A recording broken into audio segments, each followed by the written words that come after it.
Degree से खबर शामिल करते हैं डिजिटल आवाज न्यूज के लिए अमान अल्लाह मेर की रिपोर्ट। डिग्री से ताल्लुक रखने वाली जनूबी कोरिया की मुमताज शख्सियत महर मोहम्मद सरवर ने बुध के रोज मुस्लिम लीग के रहनुमा निहाल हाशमी को गवर्नर सिंध का मनसब संभालने पर दिल्ली मुबारकबाद पेश की। इस मौके पर होने वाली मुलाकात में मुख्तलिफ सियासी उमूर पर तफसीली तबादला ख्याल किया गया, खुसूसन ओवरसीज पाकिस्तानियों को दरपेश मसाइल और उनके हल पर गुफ्तगू की गई। सिंध में मुस्लिम लीग को मजीद मजबूत बनाने के हवाले से भी अहम उमूर ज़ेर बहस आए।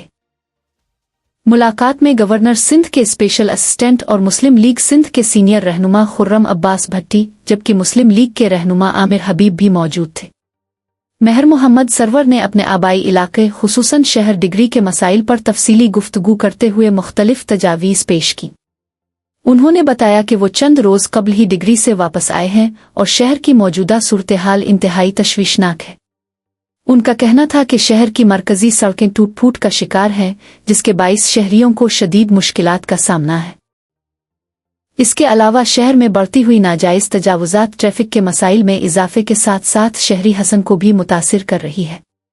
महर मोहम्मद सरवर ने मुताल्लिका हुक्काम से मुतालबा किया कि फौरी नोटिस लेते हुए सड़कों की बहाली को यकीनी बनाया जाए और नाजायज़ तजावुज़ात का खात्मा करके अवाम को रिलीफ फराहम किया जाए।